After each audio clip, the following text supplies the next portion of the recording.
This is the third and final part of my dissection of VenomFangX's top 10 atheist strawmen.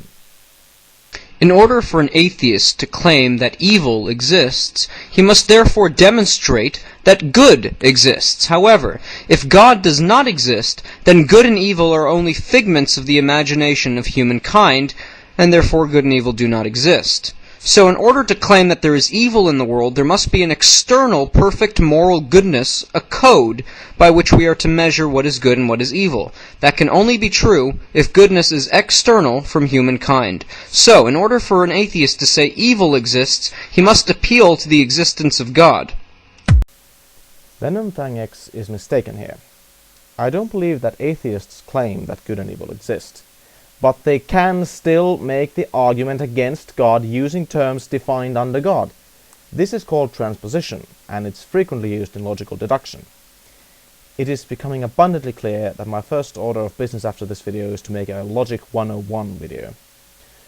VenomFangX also seems to have trouble handling concepts that are abstract. Good and evil can very well be simply figments of the imagination, but that doesn't mean that they don't exist. It simply means they are abstract, existing only in the mind. The next bit is just complete drivel and besides the point anyway. To disprove God, one can validly assume that God exists, then show it to imply something known to be false, or better yet, a contradiction. This is precisely what transposition means, and I will be explaining it more thoroughly in that upcoming Logic 101 video I mentioned. Meanwhile, please look up mathematical proof in Wikipedia.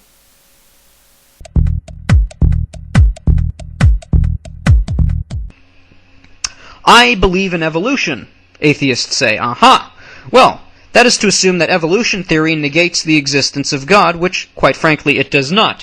However, I don't find any reason to compromise on this issue, as I believe evolution is simply a lie on top of lies, and bad science on top of bad science, and I'll provide you a link on the side of this video, which will prove that to you. I believe in evolution is, yet again, not even close to being a straw man. It is a statement of belief. I should also point out that one usually does not believe in evolution, one accepts evolution.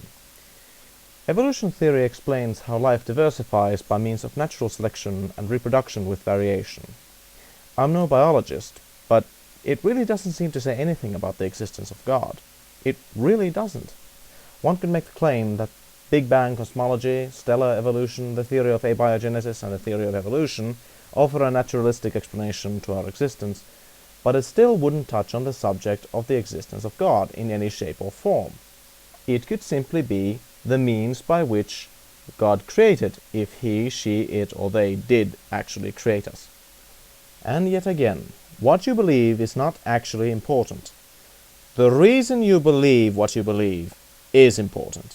If I accept evolution because the evidence seems to support it, I feel I'm much more justified in my belief than VenomFangX, whose justification apparently sums up to, I hear voices in my head.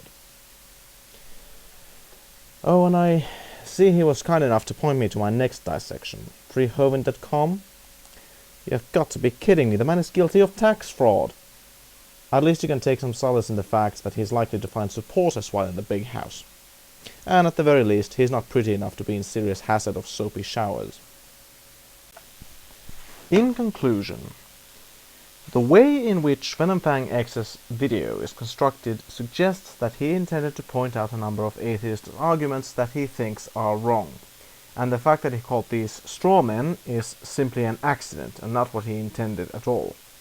By my count, in the 10 atheist strawmen, there are 2 invalid arguments and 1 possible strawman. The claim that God doesn't exist is unprovable. But we can claim that to a practical degree of certainty. This will be discussed once I get around to epistemology. There are many religions, so none are right, is invalid, and the implied paradox of omnipotence can be considered a mild straw man.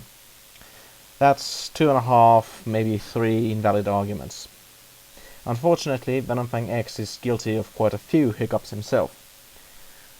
He uses one wrong definition, an ad populum argument, moving the goalpost, false dichotomy, a straw man, claiming prophecy, invalid argument, one false allegory, yet another false dichotomy, and finally heresy, if I'm any judge. I think this one's done, boys. 3 to 10. I would also like to say a few words to thank some people who have given me the inspiration to start making these videos. Thunderfoot, for his brilliant Why Do People Laugh at Creationists series. CDK007, I especially liked his evolution simulations. Don Exodus, especially his evolution series and the way in which he debunks the Way of the Master videos. And AronRa for his top-notch and very compact series detailing the fundamental falsehoods of creationism. There are, of course, so many more that I cannot possibly name them all, so I'd like to extend my personal thanks to everyone fighting against misinformation and ignorance. I'd like to close this with a quote from Galileo. I do not feel obliged to believe that the same God who has endowed us with sense, reason, and intellect has intended us to forgo their use.